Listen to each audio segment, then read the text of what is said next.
여러분 안녕하십니까? 포항 MBC 뉴스투데이입니다. 오늘도 포근한 날씨가 이어지겠습니다. 다만 대구 경북에는 황사가 유입되면서 공기질이 안 좋아질 전망이라고 하는데요. 자세한 날씨 조영주 기상캐스터가 전해드립니다. 포근한 날씨에 창문이나 차문을 열고 싶다면 오늘은 참으셔야겠습니다. 외출을 하신다면 보건용 마스크 KF80 이상은 착용하셔야 되겠는데요. 고비 사막과 내몽골 고원에서 발생한 황사가 우리나라로 유입이 되면서 그동안 축적된 미세먼지의 농도를 크게 악화시킬 전망입니다.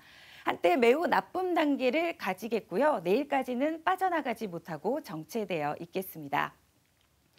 오늘 낮 기온은 포항과 안동은 16도까지 오르겠고요. 칠곡은 19도까지 오르며 평년보다 2에서 4도가량 높겠고 내륙을 중심으로는 낮과 밤의 기온차가 15도 이상 크게 벌어지겠습니다. 환절기 건강관리에 유의를 해주시길 바랍니다. 다가오는 일요일과 화요일에는 비가 오고 나면 꽃샘 추위가 찾아오겠습니다. 날씨였습니다. 지난해 말 한국의 장담극이 문화가 유네스코 인류 무형유산에 등재되면서 우리 전통장에 대한 관심이 커지고 있는데요. 울진의 한 영농법인에서 만든 전통장이 국내 최고 권위의 발효식품 시상식인 참발효 어워즈에서 대상을 휩쓸었습니다. 깨끗한 자연환경의 친환경 재료, 전통 제조 방식을 고집하면서도 과학적인 연구와 관리를 병행해온 것이 비결입니다. 장성훈 기자가 보도합니다.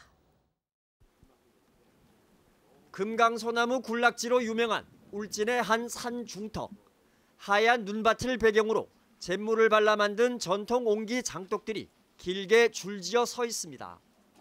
국내에서 미세먼지가 가장 낮은 청정 자연 속에서 햇살과 바람을 머금으며 우리 전통 된장이 천천히 익어갑니다.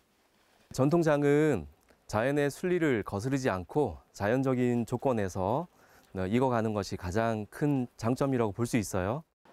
장 담그기의 시작이자 핵심은 메주 띄우기. 발효 중인 메주가 마치 막 구워낸 빵처럼 노릇하고 깨끗합니다.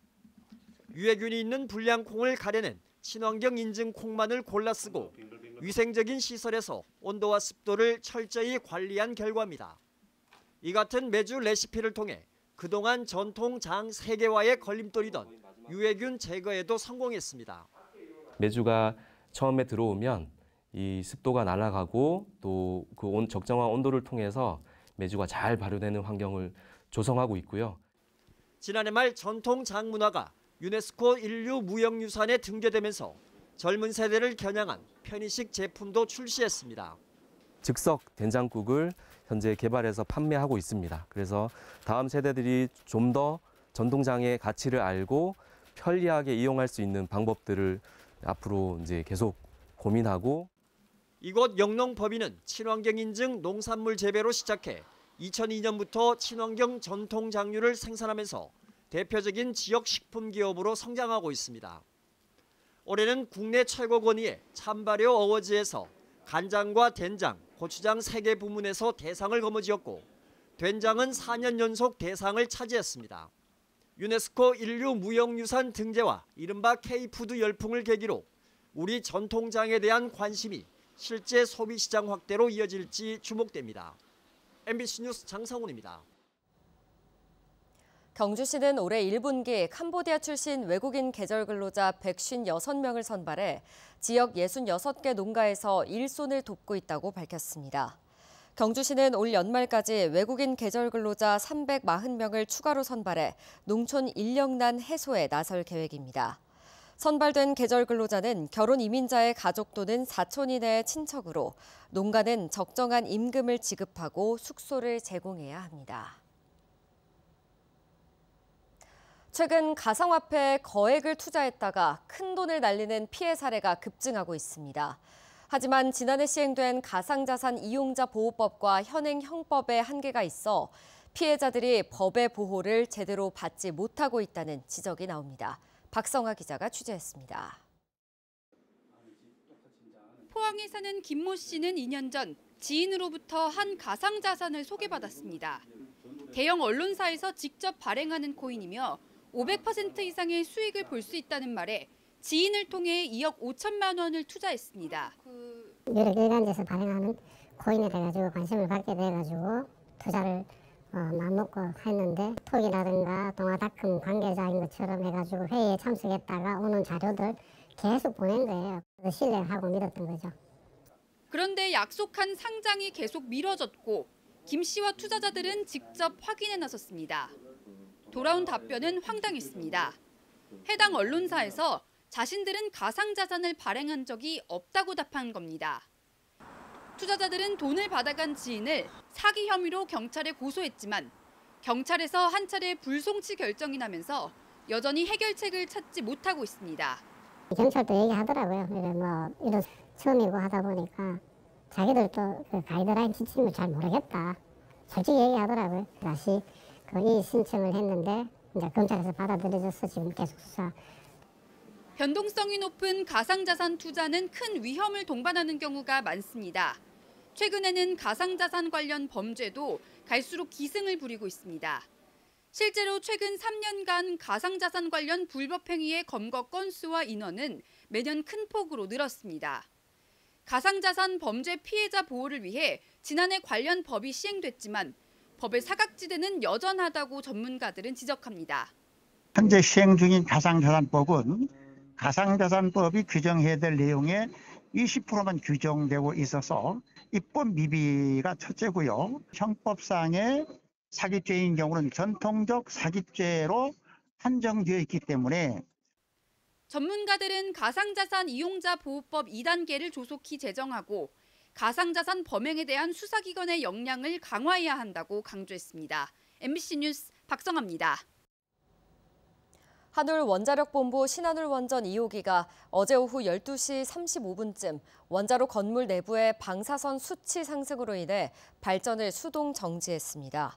한울원자력본부는 현장 점검 결과 원자로 냉각제 펌프 인근 설비에서 누설이 발생했으며 방사선에 의한 외부 환경 영향은 없다고 밝혔습니다. 또 절차에 따라 관련 사실을 원자력안전위원회 지역 사무소에 보고했다고 설명했습니다. 경상북도가 저출생과의 전쟁 2년차를 맞아 저출생 정책평가센터를 개소했습니다. 추진 중인 150개 저출생 극복 사업에 대한 정책 만족도와 실효성을 평가해 선택과 집중에 나선다는 방침입니다. 엄지원 기자입니다. 1년 전 저출생과의 전쟁을 선포하고 결혼, 출산, 돌봄, 주거 등 6개 분야에서 150대 과제를 추진하고 있는 경상북도가 정책 실효성에 대한 검증에 나섭니다. 119 센터를 활용한 무료 돌봄, K보듬 6,000가 아이 동반 사무실, 소상공인을 위한 육아휴직 지원 등 전국 최초 타이틀을 달고 시작한 정책만 10여 개. 내후년까지 4년간 1조 원이 넘는 단일 분야 역대 최대 예산을 쏟아붓는 만큼 정책 만족도와 역량을 철저히 분석하기 위해 별도의 정책평가센터를 만든 겁니다. 정부기관 중에선 저출산위원회 소속 인구정책평가센터가 있지만 지자체 차원의 저출생정책평가기관 설립은 경북이 처음입니다. 경북연구원에 개소한 저출생 정책평가센터는 출산 돌봄, 결혼, 일 생활 균형 등 4개 분과의 민간학 저출생 전문가 30여 명이 참여해 150개 추진 과제를 꼼꼼히 들여다볼 계획입니다. 전문가분들의 의견과 또 도민들의 여러 가지 실감하시는 부분, 또 인식도 조사 이런 부분들을 감안해가지고 조금 이렇게 폭넓게 그리고 또 가능하면 다면적으로 인구 구조와 일자리 현황, 정책 수요 조사 등 다양한 데이터를 통해 도출된 분석 결과는 선택과 집중을 위해 활용할 계획입니다. 출범을 앞둔 도민 모니터링단을 비롯해 전문가 연구그룹, 도청 각 부서와 공공기관의 결과를 공유해 예산을 어느 분야에 집중할지, 반대로 어떤 사업을 폐지 혹은 축소할지 선정하는 데 활용한다는 방침입니다. 민간 협업으로 데이터 기반한 과학적 분석을 통해서 정책 효과가 높고 또 도민 체감도가 높은 사업에 대한 집중 투입을 할 계획으로 있습니다. 나아가 이를 토대로 경북도가 나아가야 할 저출생을 비롯한 인구정책 대응 로드맵과 중장기 인구 전략도 마련할 계획입니다. MBC 뉴스 엄지연입니다. 경북교육청은 올해도 규모가 작은 초등학교에서 자유학구제를 적극적으로 추진해 농산어촌 학교 활성화에 나섭니다. 대상은 읍면 지역은 학생 수 60명 또는 6학급 이하, 동지역은 9학급 이하 학교로 경북에서 모두 121곳을 지정합니다. 학생이 5명 이상 유입될 경우 활동비 1,500만 원 이상을 지원할 계획입니다. 경북교육청은 자유학구제 사업 첫 해인 2019년에 130여 명을 시작으로 지난해에는 580여 명이 전입했다고 밝혔습니다. 대구시가 육군 제2작전 사령부가 떠날 터에 경북대병원이 포함된 의료 클러스터를 조성할 계획이라고 밝혔는데요. 이 소식이 전해지자 대구 중구의회는 바로 대구시의 계획에 공식적으로 반대한다고 밝혔습니다. 대구시 청사도 옮기고 대학 병원도 이전한다면 중구의 상권이 몰락한다는 겁니다. 변예주 기자입니다. 대구 중구 도심 한가운데 자리한 경북대학교 병원. 붉은 벽돌로 지어진 본관 건물은 1928년 지어져 100년이 다 돼갑니다. 그런데 지난 5일 대구 군부대 이전 사업이 발표되면서 병원 이전 논의가 본격적으로 시작됐습니다. 대구시는 제2작전사령부가 군위로 옮기고 나면 그 자리에 경북대 병원 등이 들어선 의료 클러스터를 조성하겠다는 계획입니다. 대구 중구의회는 만장일치로 경북대병원 이전 반대 결의안을 채택했습니다. 대구시청사에 이어 이제는 경북대학병원까지 하게 된다면 대구의 중심 상권이 몰락하는 것은 불보듯 뻔한 일이다. 중구의회는 지금 자리에서 병원의 발전 방향 등을 검토하는 게 먼저라는 겁니다. 제2작전사령부터로 옮기기 전에 시 차원에서 병원이 떠난 자리를 어떻게 활용할지 구체적인 방안을 제시해야 한다고 지적했습니다. 대구 중구청은 경북대병원이 떠나면 연간 세수 9억 7천만 원이 줄어들 걸로 보고 있습니다. 이전이 확정되기 전까지는 공식적으로 대응하지 않겠지만 내부에서는 긴장감이 감돕니다. 응급의료센터 가는 건 응급한 환자가 최대한 빨리 병원에 접근할 수 있는 그게 돼야 되지. 이게 이제 학교하고 간호대학하고 이렇게 같이 뭉쳐 있다고 되는 게 아니거든요. 일대 상인들은 상권에 직접적인 타격을 입을 거라고 걱정했고 이 상권에서 2분의 1이라고 봐도 과언 아닌데 엄청 크다고 봐야죠. 그러면 우리가 이 라인에서 버틸 수 있을까요? 주민들은 병원 접근성이 떨어진다며 반발했습니다. 동산병원도 저 외곽지 나갔지. 또 경대병원도 외곽지 나갔지. 그러면 중심에는 그러면 쪼매난 병원밖에 없나? 그러면 안 좋지요. 남한 사람들은 원하지 않을 거야. 있어야 되지. 오래된 건데 묵은 건데. 그리고 새 출발만 자꾸 하려면 되나? 여기도 사람도 사는데 중구도. 경북대병원 측은 오래된 건물과 복잡한 교통, 좁은 주차 공간 등으로 불편을 겪고 있어 이전을 적극적으로 검토하고 있습니다. 대구시가 쏘아올린 경북대병원 이전 추진이 해당 지역민의 의견을 반영하지 않은 채 추진되면서 사업 시작 전부터 갈등이 우려됩니다. MBC 뉴스 변예주입니다. 미국 도널드 트럼프 행정부가 어제부터 모든 수입산 철강 알루미늄 제품에 25%의 관세를 부과하겠다고 예고한 가운데 수출로 먹고 사는 철강도시 포항의 걱정이 커지고 있습니다. 국내 2위 철강사인 현대제철은 중국 철강 제품의 저가 공세로 포항 2공장 가동을 사실상 중단한 상황에서 미국발 관세 악재까지 겹치면서 포항 공장 기술직 근무자 1,200명을 대상으로 희망퇴직을 진행하고 있습니다. 포스코도 지난해 7월 포항제철소 1제강 공장을, 지난해 11월에는 1선제 공장을 폐쇄하는 등 어려움을 겪고 있어 포항 지역 패밀리사나 협력업체, 제품 운송업체 등은 이미 큰 타격을 받고 있습니다.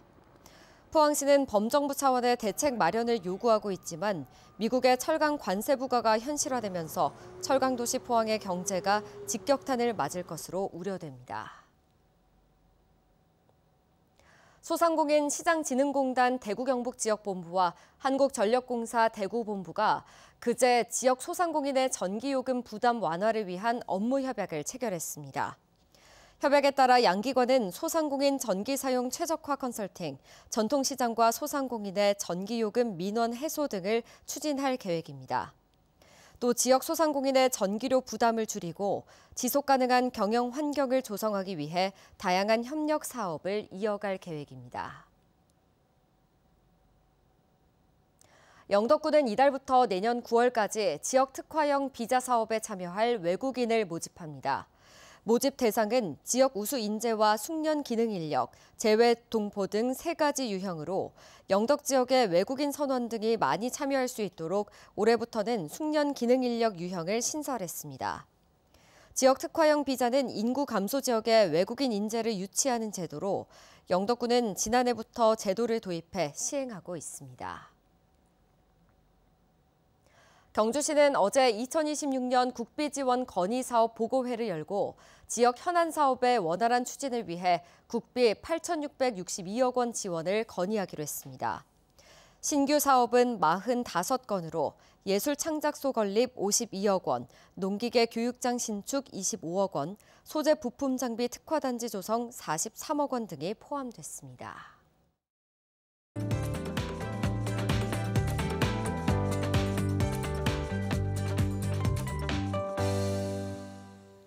전국의 공기 질이 비상입니다. 외출을 하신다면 보건용 마스크 KF80 이상은 착용하셔야 되겠는데요. 고비 사막과 내몽골 고원에서 발생한 황사가 우리나라로 유입이 되면서 그동안 축적된 미세먼지의 농도를 크게 악화시킬 전망입니다. 한때 매우 나쁨 단계까지 치솟으면서 내일까지는 빠져나가지 못하고 정체되어 있겠습니다. 오늘 낮 기온은 포항과 안동은 16도까지 오르겠고요. 칠곡은 19도까지 오르며 평년보다 2에서 4도가량 높겠고 내륙을 중심으로는 낮과 밤의 기온차가 15도 이상 크게 벌어지겠습니다. 환절기 건강관리에 유의를 해주시길 바랍니다. 위성 영상을 보시면 중국 북부 지방에서 남동쪽으로 고박이 점차 우리나라 쪽으로 다가오고 있고요. 서해안으로는 아침에 짙은 안개가 끼겠습니다. 대구, 경북 구름 많은 가운데 미세먼지도 나쁨 수준으로 시야도 밝지 않겠습니다. 해상은 맑겠지만 강한 바람과 함께 최고 파도 높이는 3.5m까지 매우 높게 일겠습니다. 울릉도와 독도는 오전까지 강풍주의보가 발효되겠습니다. 지역별 자세한 날씨를 보시면 대구는 5도를 시작해서 낮 기온은 17도, 영천도 17도, 경산도 17도까지 오르겠습니다. 경북 북부 지역은 안동은 6도를 시작해서 낮 기온 17도, 영양은 16도, 청송은 15도까지 오르겠습니다. 동해안 지역은 포항은 10도, 낮 기온은 16도까지 오르겠고요. 울릉도와 독도는 12도와 9도까지 오르겠습니다. 한 주간의 날씨를 보시면 일요일과 화요일쯤에는 한 차례의 비가 내리겠고요. 이 비가 그치고 나면 꽃샘추위가 찾아오겠습니다. 날씨였습니다. 이상으로 포항 MBC 뉴스투데이 마칩니다. 시청해주신 여러분 고맙습니다.